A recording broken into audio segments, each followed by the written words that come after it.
Hi, you guys. I see George has a live, and I hope and pray. I've been praying. I'm like, God, please don't let him assassinate me or whatever. Because I was joking hard on the comments after the live. But who reads comments after a live, right? And George, don't kill me now. I'm joking. If people don't understand my humor, then I'm sorry. But listen, I was gonna, because I watched Holly Two Moon's video and I read a few comments, and this is so wonderful about the brethren, how we say what we say, what we get, and then it adds to, okay, we say what we get from God, and then we hear each other, and it sharpens each other, right? And it gives us more ideas. So I was reading out of Zechariah, said it in a comment on Holly's channel, and how I noticed something last night. So I played it on audio, and then I come back to read it because I'm like, what is, and then I noticed 11, and the big number 11.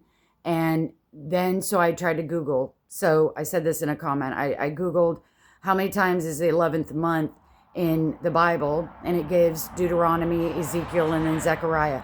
Well, it expounded on that and went on to say some things about that, and it was all about kind of like bad things. Once it was in Deuteronomy about Moses on the 11th month did something, and it got them into the promised land.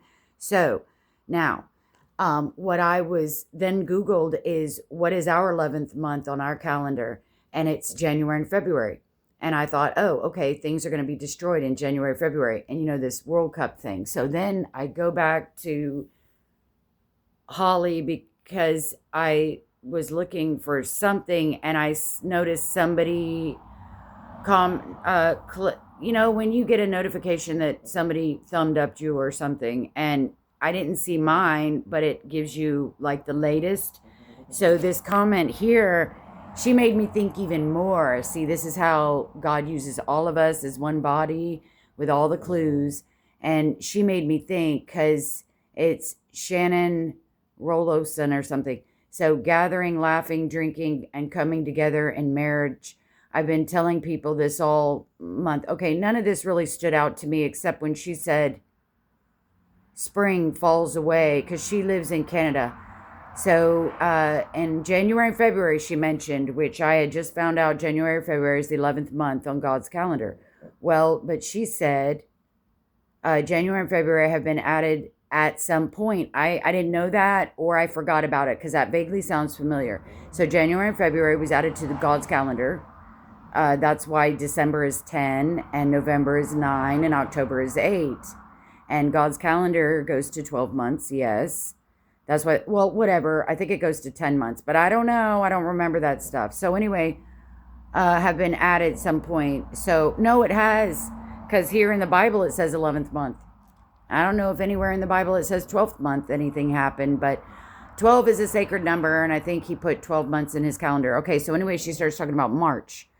So if you start first calendar at March, so I'm thinking the 11th month is March. So December, we think after December is January, February, but I'm wondering if after the December is actually March. You know what I'm saying? The 11th month. If this not technology, but if these calendars are wrong, where the 11th month is our January, February. Well, anyway, this just got me thinking when she said March, because another thing that got on my nerves, I made myself mad one day by trying to console myself with predictive programming. Okay? Predictive programming since a long time has been 923. And predictive programming is this December, do you remember? September, all this predictive programming. And one day I was consoling myself. I'm like, well, God, if all these signs pass and all this, well, we still have all this proof of the predictive. Satan is telling us 923, right? And I made myself mad because I'm like, I'm going to go to Satan, the created being, and his predictive programming, and trust that he knows more than God, I was like smacking myself bad. And I'm like, no, no, no. The devil is a liar and he is backwards. So I briefly thought, maybe he's reading us in backwards. So maybe it's 329. Now, I already thought about that a few days ago. Maybe it's backwards 329, but it was just the other day that I got mad at myself thinking about, well, maybe the devil is, how does he know these things, right? And now if we ever want to elevate The Simpsons or whatever these movies are, above God's word or God's revelations, which we don't. We have way more revelations than this predictive programming. This predictive programming is just kind of like a little extracurricular cherry on top type thing. So I'm like, well, Lord, maybe, see, the devil's always backwards. Maybe it's 329 March. And then I had to look up World Cup again, and it's in June. Well, but I'm just saying, I can't fit things together in my mind always, but I was kind of thinking that. And then I see this comment about March. Maybe March is the 11th month, and this is an Exodus. It doesn't mean we have to go all the way up into March. I'm not saying that. But all this FIFA Cup jewels and pearls and gems that George is extracting out of the coat of arms and out of all the tiny countries, and we are of a minority and a few, the few. So I haven't really molded over in my own mind right now, but this comment kind of struck with me, this March thing. And like I said, I haven't, so she goes on to say Black Friday and might have something to do, but December is actually 9 month, and, or actually December 8, 9, but I didn't know about 4, 5, 6 because it's okay, well, I don't know what she's really talking about, but it's the March thing. That, okay, so if this is an Exodus, and he gives us, the breadcrumbs, he gives us manna every day, or every few days, right? And the Ark of the Covenant, what's inside of it, is a piece of that manna. And the staff of Moses that he threw down, and it became a snake, and it's a staff made from an almond tree, I think, and it started budding. It was alive. It started budding. Okay, so I don't know how that fits into the Ark of the Covenant, because I don't remember how big that thing is, but I seriously think that Ark of the Covenant is in heaven with God. God is holding it. God is securing it, protecting it. If it is on earth, you better know that he's protecting that. To have a piece of manna in there, that ark cannot be looted. And not only that, remember, it was in exile. I'm off the topic, but I didn't really have a topic anyway. But remember King David had brought it back. This was before the temple was built, because King Solomon built the temple, but King David had it back, brought it back after it had been held hostage or in exile, whatever it's called, for 400 years, many years. And then when those pallbearer thing people, not pallbearers, that's for dead people, but the people that were carrying it, they were carrying it wrong, and one of the people got killed. God struck him dead, and David was devastated. Because first of all, I think, number one, they were carrying it wrong, and number two, it wasn't the Levites. I think the Levite tribe were the only ones that could touch and carry and mobilize that, move it from one place to another. And if it's not the Levites, it's one of the other tribes. So they were moving it wrong. They weren't moving it on the pole sticks, and I think they were moving it with some beasts. Okay, so anyway, the point is, David finally got it back after however many years, after somebody got struck dead, and then he's called in his own people from the tribe, the correct tribe, to go get it in. And then after that, it got lost. King Solomon built the temple, right? And then he built the room for the Holy of Holies for it to sit in, and it was there until that temple, King Solomon's temple, whether, I don't know if that's the temple Jesus saw and went to. I don't think so. I think the one where Jesus walked the earth, I think that was the second temple. But hey, I'm not a Bible scholar, so get off me, okay? Shut up. But whether it's King Solomon's temple that Jesus went to and Mary and Joseph took him to, or whether it was the second one, I don't know. But that Ark of the Covenant, I just think that's really cool. So anyway, those are just some little tidbit mind little things implanted in me.